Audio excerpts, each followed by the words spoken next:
Salam, hər vaxtınız xeyir əziz tələbələr. Mən Masterol Təhsil Mərkəzinin informatika müəllimi İlkin Abbasov. Bugün sizlə algoritmlər mövzusunun izahına baxacağıq. Xatırladım ki, magistratura imtahanında algoritmlərlə bağlı imtahana 2 sual düşür. Bir nəzəri sual olur, bir də hesabı sual olur. Algoritm burada da qeyd olunduğu kimi hər hansı bir məsələni həll etmək üçün lazım olan ardıcıllıqdır. Belə sadə dildə desək. Amma Dövlət İmtahan Mərkəzi bunun kitabında izahını bu qaydada verir. Başlayaq izahımıza. Algoritm dediyim kimi hər hansı bir məsələnin həll olunması üçün lazım olan ardıcıllıqdır. Algoritm real həyatımızda, elmi texniki işlərdə, iqtisadiyyat statistikada, informasiya məntiqi hissələrdə, idarəetmə modelləşdirmədə istifadə olunur. Bu gördüyümüz bu aşağıdakı hissə bizə lazım olan əsas hissələrdən biridir. Yəni imtahanlarda çox istifadə olunur burayla bağlı suallar. Deməli, algoritmin hər hansı bir məsələnin ümumiyyətlə kompüterdə həlli müəyyən ardıcıllıqlardan ibarətdir. Birinci məsələnin qoyuluşudur. Məsələnin qoyuluşu odur ki, məsələ haqqında ümumi informasiya toplayırsan. Yəni, belə deyək də, məsələ nədən bəhs edir, məsələ haqqında ümumi informasiyanı, belə deyək də, bu mərhələdə təyin edirsən. Məsələnin analizi tədqiqi isə bu mərhələdə artıq məsələnin riyazi modelinin hazırlanması mərhələsidir. Yəni, burada artıq o məsələ haqqında informasiya topladıq. İkinci mərhələdə, məsələnin analizi və tədqiqi mərhələsində məsələ haqqında riyazi model hazırlanır. Üçüncü mərhələ artıq o riyazi model əsasında algoritm müəyyən olur. Yəni, belə deyək də, sanki vərəq üzərində o riyazi modelin algoritmi, yəni sxemi çəkilir. Məsələ bu. Sonra algoritmin proqramlaşdırma dilində təsviri. Ümumiyyətlə, belə bir şey deyim də, algoritm kompüterdə onun üçün istifadə olunur ki, hər hansı bir proqramı hazırlamamışdan qabaq elə bil, belə deyək də, onun algoritmi hazırlanır.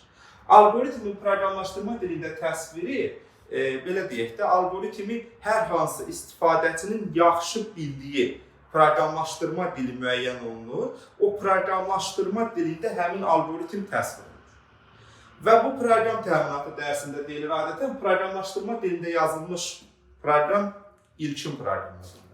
Onu kompüter dilinə çevirməsən, kompüter işlətmir. Çevirmək üçün də translyatorlardan istifadə edilir. Artıq çevriləndən sonra kompüter dilində olan proqram mütləq proqram və yaxud işçi proqram adlanır. Yəni, algoritmin proqramlaşdırma dilində təsviri hazırladığımız algoritmi istifadəçinin hər hansı bir yaxşı bildiyi proqramlaşdırma dilində hazırlanması. Proqramlaşdırma dilində təsvirdən sonra testləşmə və sazlama mərhələsi başlayır. Artıq o proqramdakı müəyyən o səhvlər aşkarlanır. Məntiqi səhvlər aşkarlanır, aradan qaradılır. Son mərhələ isə məsələnin həllinin nəticəsinin analizi və onları təhlilidir. Yəni, bu mərhələdə artıq hazırlanmış proqram istifadəçi razıdırsa proqramını götürür, gedir, razı deyilsə o proqramı hazırlayanlar onu yenidən baxır, üzərində müəyyən düzəlişlər eləyir və yaxud yenidən hazırlayır. Bu mərhələlər imtahanı dəfələrlə düşübdür. Yəni, ən azından bunların adlarını yaxşı öyrənmək lazımdır. Sonra algoritmin əsas xassələri. Bildiyimiz kimi bu imtahanlarda da istifadə olunubdur. Algoritmin gördüyümüz kimi 4 əsas xassəsi var. Algoritm eləyən bunun bu xassələridir. Müəyyənlikdir, kütləvilikdir, diskretlikdir, nəticəvilikdir. Algoritmin müəyyənlik xassəsi nə deməkdir? Algoritm müəyyən olmalıdır. Hər hansı bir qeyri-müəyyənlik olmamalıdır. Belə izah edeyim. Tutaq ki, hərbidə komandirlərin verdiyi komandalar sorğu-sualsız yerinə yetirilir, müəyyən şəkildə yerinə yetirilir. Yəni, müəyyənlik odur ki, algoritmdə hər hansı bir məsələnin həlli ardıcılığında heç bir qeyri-müəyyənlik olmalıdır. Müəyyən olmalıdır. Kütləvilik xassəsi nədir? Ümumiyyətlə, algoritmin kütləvilik xassəsinin özü 2 kateqoriyadır. Kütləvilik xassəsinin birinci hissəsində bir növ. Bax, deyir, müəyyən məsələnin həlli üçün tərtib olunan algoritm o sinifdən olan bütün məsələlərdə ödənməlidir. Yəni, bu nə deməkdir? Bax, tutaq ki, sərəncam imzalanır, tələbələrin təqaüdü tutaq ki, 20% qaldırılır. Bu, belə deyək, Bakıda oxuyan tələbələrə şamil edilir, Gəncədə oxuyan tələbələrə şamil edilmir deyə bir şey yoxdur da, hər kəsə şamil edilir. Yəni, hər hansı bir tip məsələ, o tip məsələlərin hamısında ödənməlidir. Bir də algoritm ilə təsvir olunmalıdır ki, ondan hamı istifadə edə bilsin. Sonra algoritmin diskretlik və nəticəvilik xassəsi var. Algoritmin diskretlik xassəsi ümumiyyətlə belə bir şey deyim də, algoritm mərhələlərdən ibarətdir.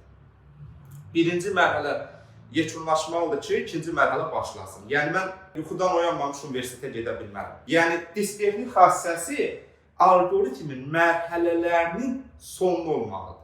Yəni hər bir, tutaq ki 3 mərhələ varsa, birinci mərhələ yekunlaşmalıdır ki, ikinci mərhələ başlasın, ikinci mərhələ yekunlaşmalıdır ki, üçüncü mərhələ başlasın.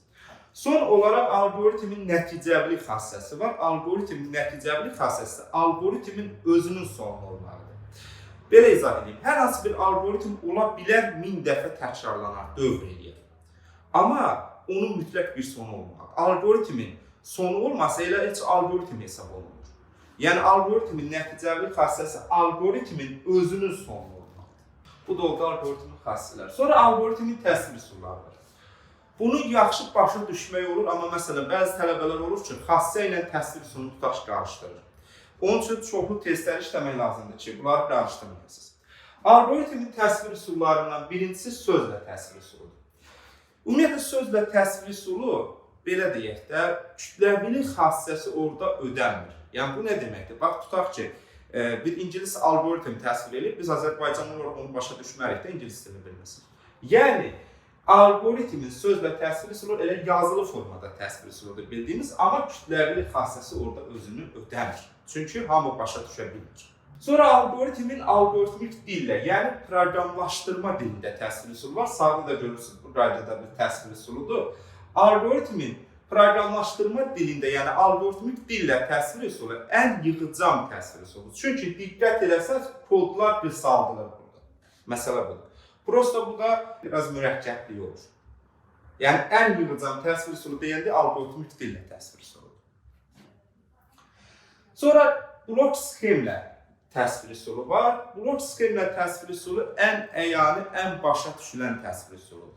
Niyə? Çünki sxemlər hər kəs, hər yerdə eynidir də. Yəni, tutaq ki, başqa bir ölkədə də kvadratdır, Azərbaycanda da kvadratdır. Yəni, sxemlə, blok sxemlə təsvir üsulu ən əyani, ən geniş, ən çox istifadə olunan təsvir üsuludur. Ümumiyyətlə, bir dənə geri qayıtsaq, dedik ki, bax, sözlə təsvir üsulu var, kütləvli xassəsi ödənmir.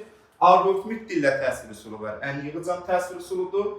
Blok sxemlə təsvir üsulu isə ən əyani, ən başa düşülən təsvir üsuludur. Ən geniş tətbiq edilən təsvir üsuludur. Və bloklar bir-birindən şargılı və üfüqi oxlarla birləşdirilə bilərlər. Blok sxemlə təsvir üsulunda bu gördüyümüz birinci, diqqət eləsəz, kvadrat kənarları oval şəkildir. Bu, algoritmin başlanğıcını buranda və yaxud sonunu göstərir. Sonra hesab bloku var, bir də verilənlərin daxil edilməsi bloku var. Bu nə deməkdir? Baxın, hesab bloku birinci verilənlərin daxil edilməsini deyir, sonra hesab blokunu deyir. Daxil etmə bloku, bax, tutaq ki, sən daxil edirsən. A-nı, tutaq ki, B-ni, düzdür. Hesab blokunda A ilə B arasında hesablama baxırsın. Hesab bloku bunun üçün. Yəni sən daxil etmə blokunda verilənləri kompüterə daxil edirsən, hesab blokunda hesablamalar yerinə yetirirsən. Verilənlərin daxil edilməsi üçün paralelogramdan istifadə olunur. Yəni diqqət eləsəz, kənarları o əyridir. Hesab blokunda hesablama aparıldığına görə, bunu yadda saxlayasınız deyə belə deyirəm. Hesablama aparıldığına görə hesablama da düz olmalıdır. Ona görə düz bucaqlıdan istifadə olunur. Məsələ bu. Sonra məntiqi blok var, şərt bloku deyirlər buna. Seçmə bloku da deyirlər buna. Bu istiqamətimizi müəyyən edir. Tutaq ki, belə deyək. A böyükdür B-dən. Bax, tutaq ki. Yəni sən A böyüksə B-dən tutaq ki, hər qumuna gedirsən, böyük deyəsə tutaq ki, yox qumuna gedirsən. Məsələ bu.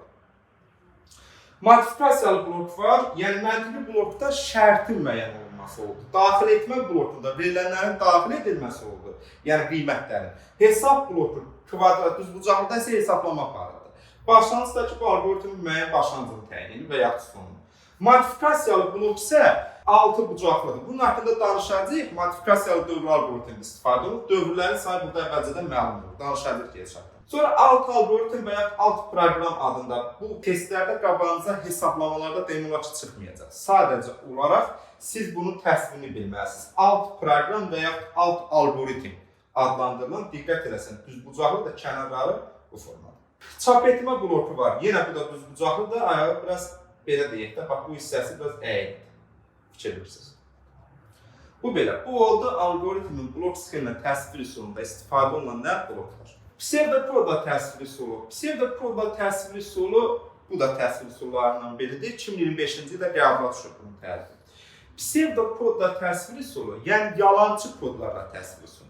Bax, burada bir cümlə qeyd eləmişəm xüsusi olaraq. Deyir, psevdokodlar formal dillərə xas olan xüsusi ciddi sintaksiz qayda yoxdur. Yəni, psevdokodlar təsvir üsulunda hər şəxs özünə görə verilənləri təsvir üsulu. Belə yadda qalsın deyə tələbələrə adətən belə deyirəm. Salamı tutaq ki, sıvım yazırsan. Belə bu formada yazırsan. Yəni, özünə xas bir şey.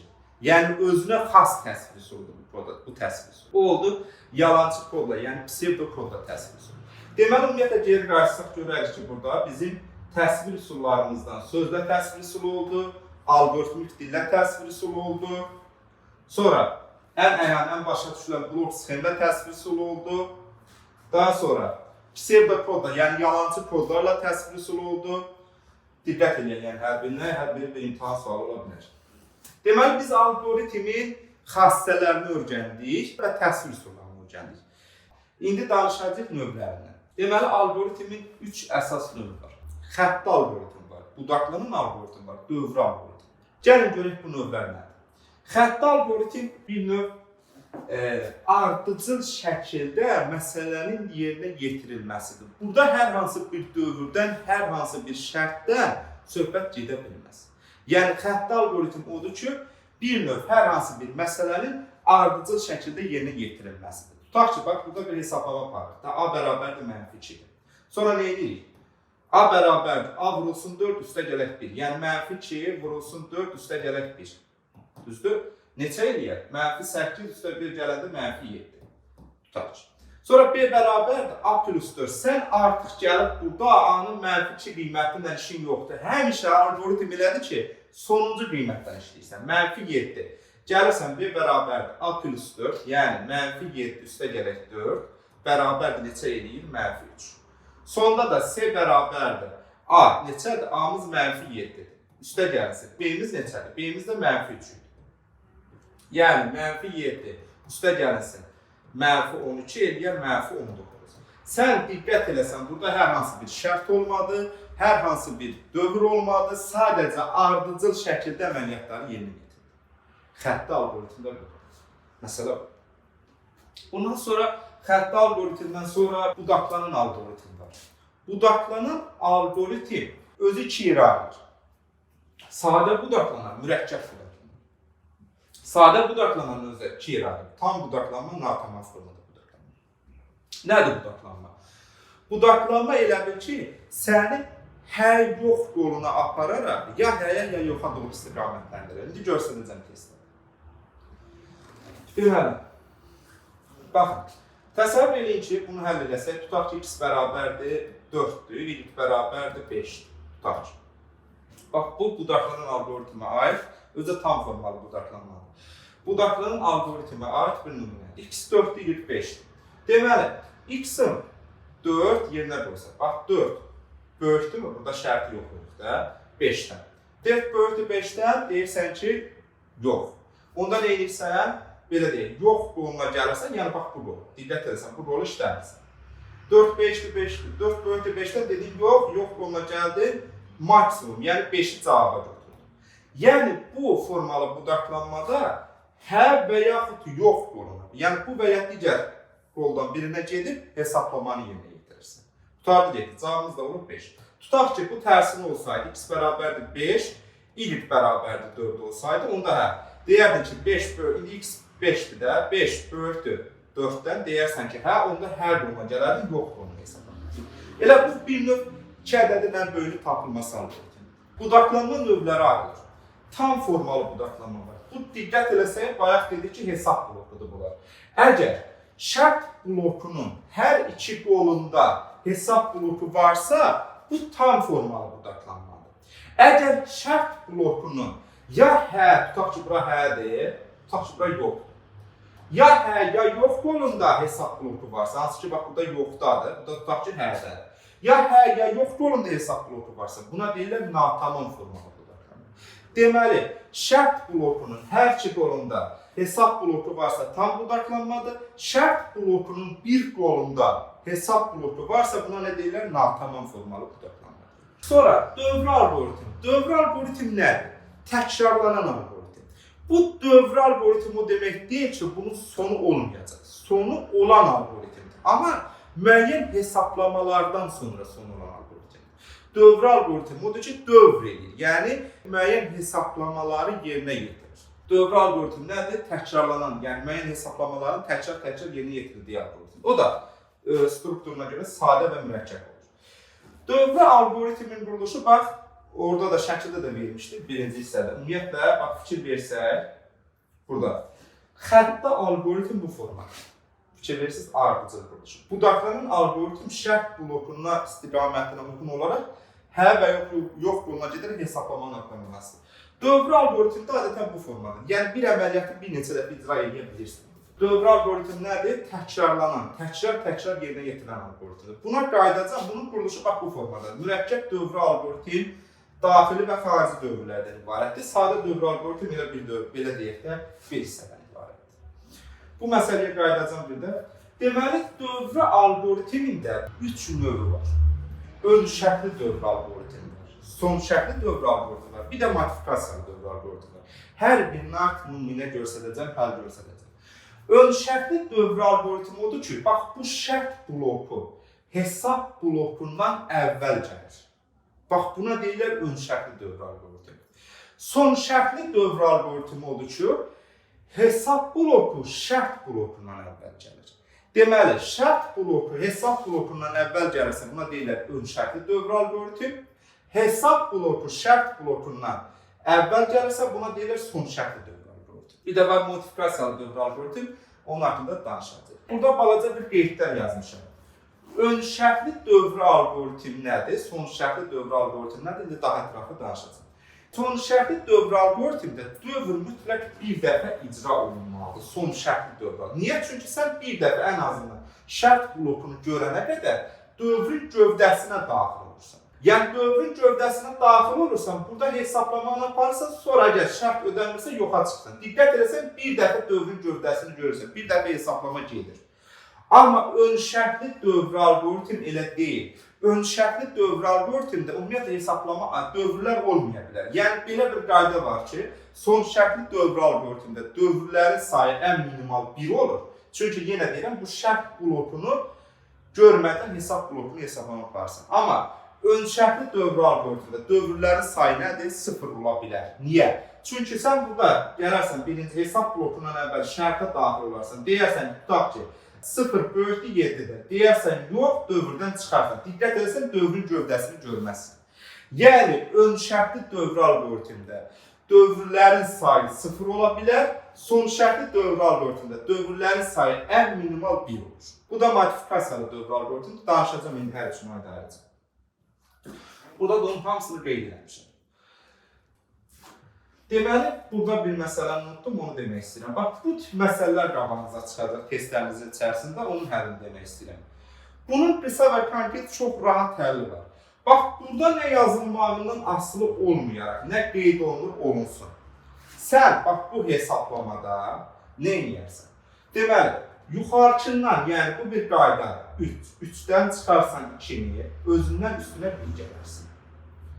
5-dən çıxarsan 3-ü, özündən üstünə 1 gələrsən. 2-dən çıxarsan 1-i, özündən üstünə 1 gələrsən. Deməli, 3-dən 2 çıxıram. Yəni, bax, bundan bunu çıxdım, bundan bunu çıxdım, bundan bunu çıxdım. Çıxdın mı? 3-dən 2-ni çıxdım. Neçə elədi? 1 üstə 1 gəldim, elədi 2. 5-dən 3 çıxdım. 2 elədi, üstə 1 gəldim, 3. 2-dən 1 çıxdım, 1 elədi, üstə 1 gəldim, nə elədi? 2. İndi sən nə alıbsan birinci? 2 alıbsan, sonra 3 alıbsan, sonra 2 alıbsan. Yəni, onların hamısını bir-birinə vurarsan, təkrarlanmaların sayını taparsan. Yəni, 2 dəfə 3, 6, 6 dəfə 2, 12. Nə elədim? Bir də deyirəm. Bax, deməli, bundan bunu çıxdım, üstə 1 gəldim. Bundan bunu çıxdım, üstə 1 gəldim. Bundan bunu çıxdım, üstə 1 gəldim. Sonra aldığım nəticənin hamısını bir-birinə vurursan. Bax, bu tip testlər qabağına yəqin ki, çıxacaq. Bu qaydada işləsən hazırdır. Nə yazılmağından asılı olmayaraq, burada qəribə şeylər yazılır deyə görsən. Yəni, onunla işim yoxdur. Burada bunu gördüm, bu tip belə bir şey gördüm. Və yaxud görsən, bunu bir də görsən, dəyişirlər, belə bir şey yazırlar.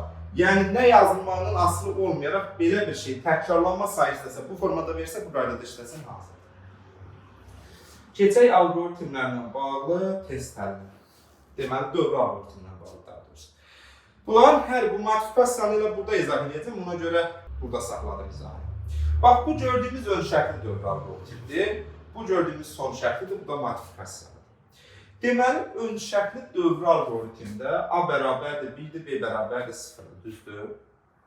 Deməli, indi 0 bərabərdir 2-yə. Yəni, B-miz 0-dır da. Bu arada, bax, bu 2 nöqtə bərabər mənimsətmə işarəsini göstərir. Yəni, B 0-a bərabərdir. 0 bərabərdir 2-yə. Bax, bu da əslində belə yazılmalıdır. Bax, 2 dənə bərabər qabaq-qabağa qoyulmalıdır ki, sual versin. 0 bərabərdir 2-yə. Deyirsən ki, yox. Onda nə edirsən? B bərabərdir, B plus 1. Yəni ki, 0 üstə gəlinsin 1. Neçə eləyəcək? B-miz 0 idi, üstə 1 gəldim, elədi 1. Artıq B-miz 0 deyil, artıq B-miz 1-dir. A bərabərdir, A vuraq 2. Yəni, 1 vurulsun 2. Elədi neçə? 2. Artıq A-mız 1 deyil, artıq A-mız 2. Təzədən diqqət eləsəz, bizi bu yenə dövrə aparır. Fikir verirsiniz. B-miz 1-dir. 1 bərabərdir 2-yə, sual verir. 1 bərabərdir 2-yə, yox. Yenə yoxluğuna düşürük. Təzədən B-miz 1 idi. 1-in üstə 1 gəlir, 2 eləyir. A-mız 2 idi, düzdürmü? 2-ni də 2-yə vurub 4 deyir. Sonra gəlirik son nəticə olaraq. İndi diqqət edirik ki, 2, bax bu 2, B-miz 2 idi də. 2 2-yə bərabərdir. Deyirsən ki, hə, dövrdən çıxırsan. Əgər A-nın qiymətini istəyirsə, A-nın qiymətini yazırsan 4, B-nin qiymətini istəyirsə, B-nin qiymətini yazırsan 2. Bu oldu ön şərtli dövrə algoritmi. Bu da son şərtli dövrə algoritmdir. Deməli, burada nə edəyik? Bax, S bərabərdir 297-dir. S bərabər S bölə 3-dür. Yəni, 297 bölünsün 3. Hesablama aparsa bu neçə edir? 297-ni 3-ə böləndə 99 edir. 99. Deməli, indi baxırsan, 99 böyükdür 15-dən. Deyirsən ki, bəli, onda sənin hər qonuna baxır. Deməli, 99-u 1 də 3-ə bölürsən də artıq S-imiz 297 deyildir, 99 idi. 99-u 1 də 3-ə bölürsən. 1 də 3-ə böləndə neçə eləyir? 33 edir. 33. Deməli, 33 elə. 33 böyükdür 15-dən. Gəldin, burada yoxladım. 33 böyükdür 15-dən. Deyirsən ki, hə. Yenə gəldin dövrə. İndi gəldin, burada nə edirsən? S bərabərdir. 33-ü 3-ə bölürsən, eləyir 11. Artıq 33 ilə daha sonuncu dəfə. 11. 11 böyükdür 15-dən. Deyirsən ki, yox. Dövrdən çıxırsan. Diqqət eləsən. S-in qiyməti sonuncu dəfə olur 11. Bu da oldu son şərtli dövrə algoritminin. İndi gələk danışaq bu modifikasiyalı dövrə algoritmi. Modifikasiyalı dövrə algoritm nədir? Deməli, modifikasiyalı dövrə algoritmdə bir dənə əvvələ qayıdaq. Bax, burada dövrlərin sayı, bax, gördüyünüz modifikasiyalı dövrə algoritmi. Deməli, bax, burada adətən 3 hissə olur. Deməli, İB yazılır, diqqət eləsən, o başlanğıcı göstərir. İB, dövrün başlanğıc qiymətidir. E isə yazılan dövrün son qiymətidir. A yazılansa dövrdə addımdır. Yəni, bu nə deməkdir? Bax, bu altıbucağının içərisində belə yazılır adətən. Məsələn, 2, vergül 10, vergül 3. Bax, belə yazılır. Yəni, sən, bəzi tələbələr var ki, nə edir? Götürür bu 2-ni bir dəfə qoyur, sonra onu qoyur, bir dəfə də 3-ü qoyur. Bax, bu səhvdir hesablamada. Nə edir? 2-dən 10-a sən 3 addım artmalısan. Yəni, sənin bir qiymətin 2 olacaq, sonra 2-nin üstə 3 gələcəksən, eləyəcək 5. Sonra 5-in üstə 3 gələcəksən, eləyəcək 8. Növbət dəfə 8-in üstünə 3 gəlmək istəyəndə 11 eləyir. Sən də 8-də dayanırsan, çünki onu keçir. Yəni, bu başlanğıc qiymətdir, bu son qiymətdir. Bu da sənin addımındır. Məsələ budur. Bax, bir dənə də yazıram. Məsələn, 2, 12, yenə 2. Belə bir şey yazdım. 2-dən 12-yə 2 artacaq. 2, 4, 6, 8, 10, 12-ni ala bilər, amma 12-ni keçə bilməz. Məsələ bu. Yəni, sən belə çıxır ki, bir dəfə hesablamada i-nin yerinə 2, bir dəfə 4, bir dəfə 6, bir dəfə 8, bir dəfə 10, bir dəfə 12 qoyacaqsan. Və nəticə olaraq 1, 2, 3, 4, 5, 6. Deməli, onda bayaq da dediyim kimi, modifikasiyalı dövrü algoritmdə dövrlərin sayı əvvəlcədən məlum olur. Deməli, dedik ki, bu formada olanda görsətdik ki, 2-dən 12-yə 2 artdı. İndi məsələ nədir? Baxın, bir də görürsünüz, bunu bu formada verir. Bax, bunun içərisində İB başlanğıcı verir 2, sonu verir 12. Addımı verir. Bu onu göstərir ki, sən 2-dən 12-yə 1 artacaqsan. Yəni 2, 3, 4, 5 belə. Bu formada gedir. Məsələ budur. Bir də görürsünüz, bunu da göstərir. 2,12 vergül mənfi 1. Burada bu 2-dən 12-yə doğru gəlmir. Geri qayıdır. Yəni 2-dən bax birinci qiymət 2 olur, sonra 1 olur, sonra 0 olur, sonra mənfi 1 olur. Diqqət eləsən 12-yə yaxınlaşmaqdansa 12-dən uzaqlaşır. Nəticə olaraq onda bu algoritmin həlli yoxdur. Yəni nəticəvilik xassəsi pozulur. İndi bunu aydın nümunəni həll edəcək. Deməli, baxın, bu gördüyümüz modifikasiyalı dövrü algoritmə aiddir. S-in qiymətini istəyir. Gəlin həll edək. Deməli, i-mizi burada birinci təyin edək.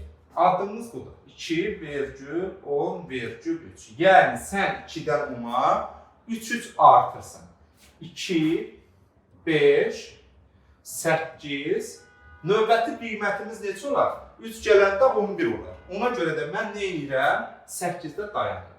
Deməli, mən onda bax, bu yazılışdan tuta bilərəm ki, mən bu algoritmi 3 dəfə hesablayacağım. Yəni, buna deyilər modifikasiyalı algoritm. Ona görə deyirlər ki, dövrlərin sayı əvvəlcədən məlumdur. Məsələ budur. Deməli, bax, başlayaq. S bərabərdir 1-dir, birinci. S bərabərdir 1. Sonra, S bərabərdir, yəni mən artıq burada S-in qiymətini yerinə 1 qoyuram.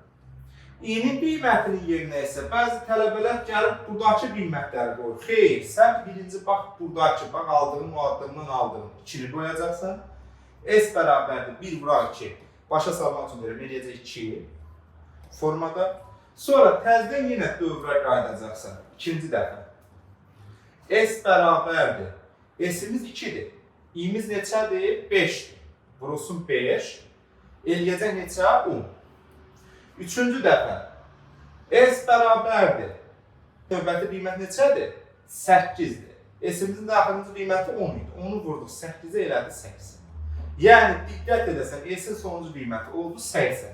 Sən 3 dəfə dövr elədin, S-in sonuncu qiymətini tapdın. Modifikasiyalı dövr algoritmdə dediyim kimi, odur ki, dövrlərin sayı əvvəlcədən məlum olur. Məsələ bu. Daha sonra belə bir məsələlər var.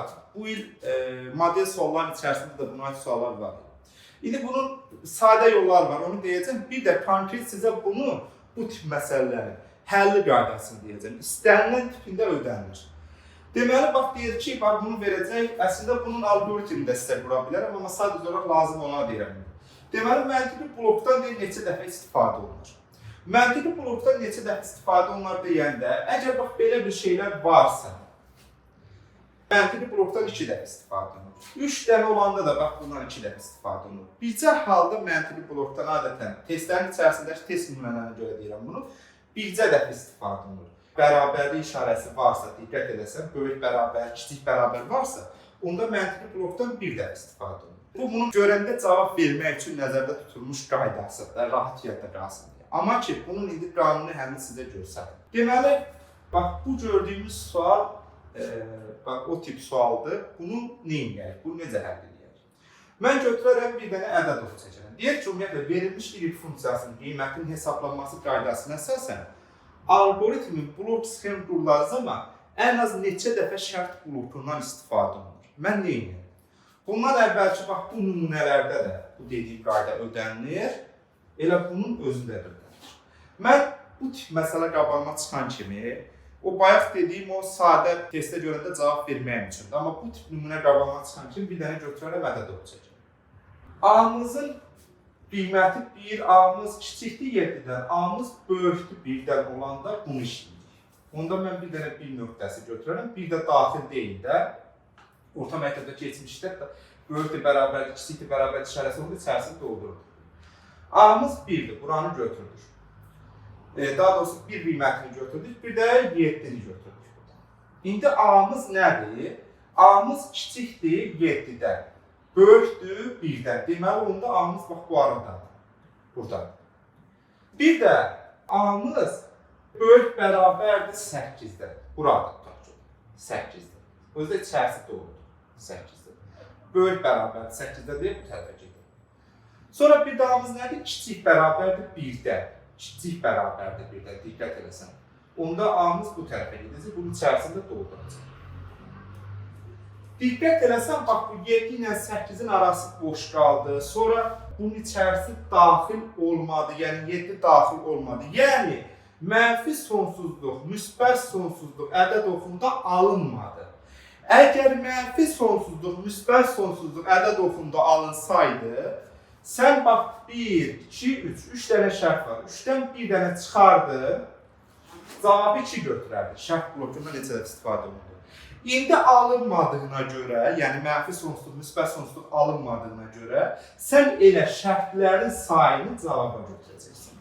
Məsələ budur. Fardı getdi. Məsələn, bax, bunlar əvvəlkini. Bunu mən indi dedim ki, belə yadınızda saxlayın ki, adətən 2 dənə verilib bərabərlik işarəsi varsa, bir dəfədir şərt blokundan istifadə. Niyə? Bax, diqqətli baxsa, ədəd oxunu çəkirəm burada. X-imiz kiçik deyəndən, bax bunu yoxlayıram. X-imiz kiçik deyəndən, X burada tutar ki.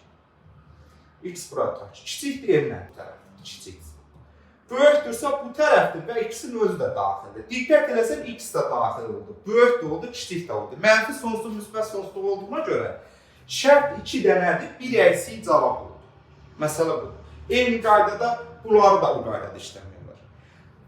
Məsələ budur. Bu qaydada bunu işləyə bilərsiniz. Yenə deyirəm, burada mən nə elədim? Deməli, A-mızın qiyməti 1 ilə 7-nin arasındadır. Nə 1 daxilidir, nə 7 daxilidir. Ona görə ikisinin arasını götürdüm.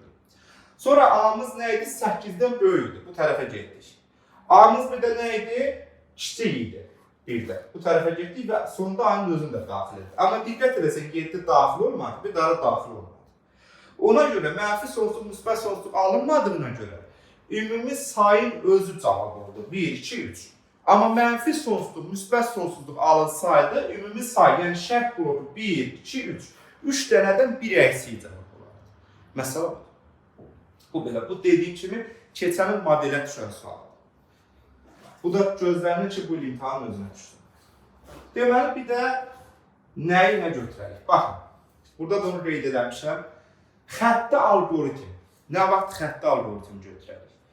Dəyişənin qiymətləri olan misallarda. Məsələn, x bərabərdir, x plus 7. Burada x nə ola bilməz? Hər şey ola bilərdir. Yəni, hər hansı bir şərt yoxdur. Hər şey qoya bilər x-in yerinə. Ona görə burada hər hansı bir dövr də yoxdur. Ona görə bu xəttli algoritmdir. 2-3 ədədin cəmi, 2 və yaxud 3 ədədin cəmi xəttli algoritmdir. 2-3 ədədin hasili xəttli algoritmdir.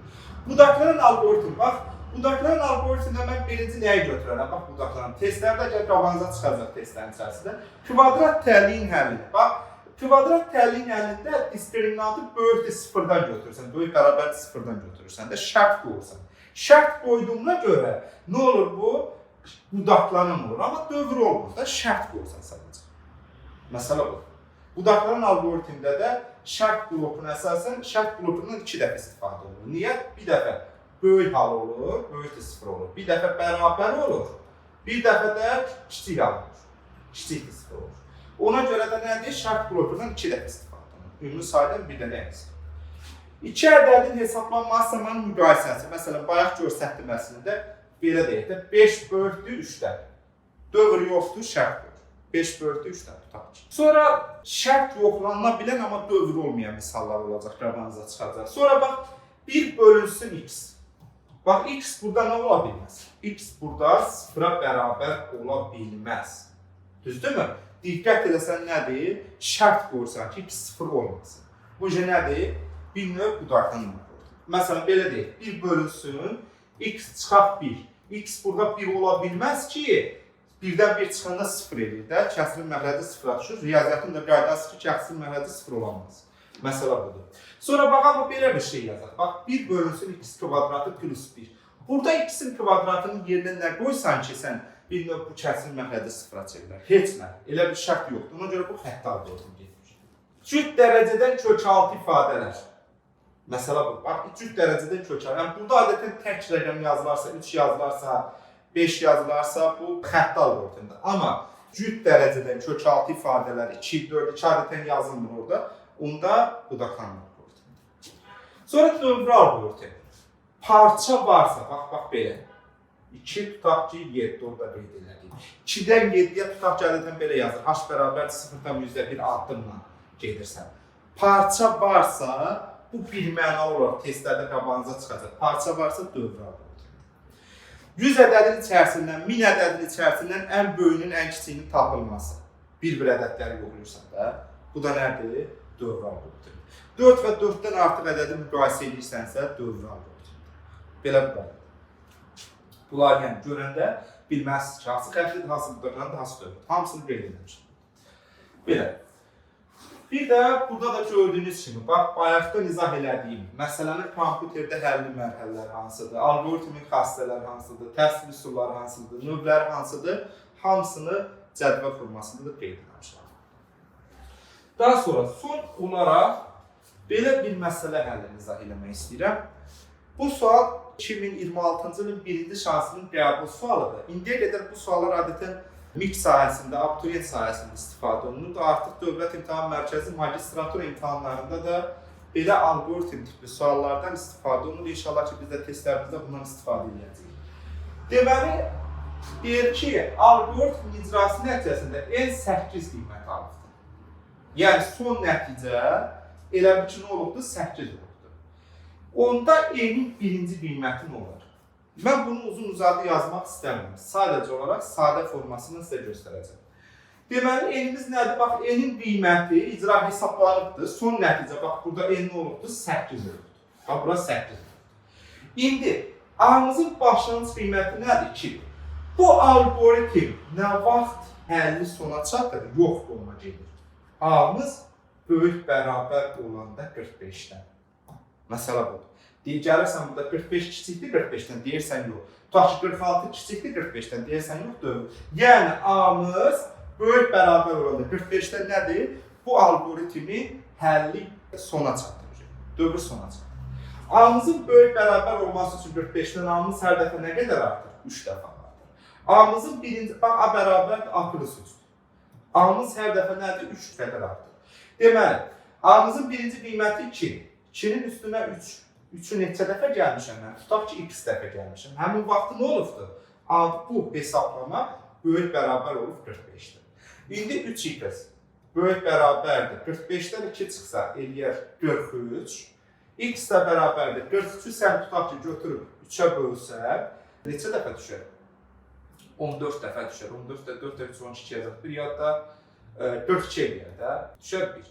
14 tam nə qədər düşər, sən onu dəqiq ədəd götürərsən də, dövr yarımçı vurmada 15. Deməli, 15 dəfə bu hesablama dövr edib. 15 dəfə mən A-nın üstünə 3 gəlmişəm ki, bunun sona böyük bərabər olub 45-dən.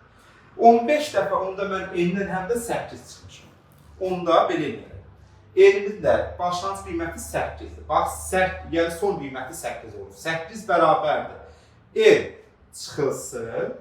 Mən 15 dəfə 8 çıxmışam deyə birinci qiyməti tapmaq üçün 15-i vuraram 8-ə. Belə. İndi burada 8 bərabərdir, N çıxılsın 120, N də bərabər deyək 128. Məsələ bu. Bu keçənin birinci şans magistratura qəbul sualıdır. İnşallah ki, buna aid nümunələr testlərimizin içində olacaq. Algoritm izahı bu qədər. Diqqətiniz üçün çox sağ olun.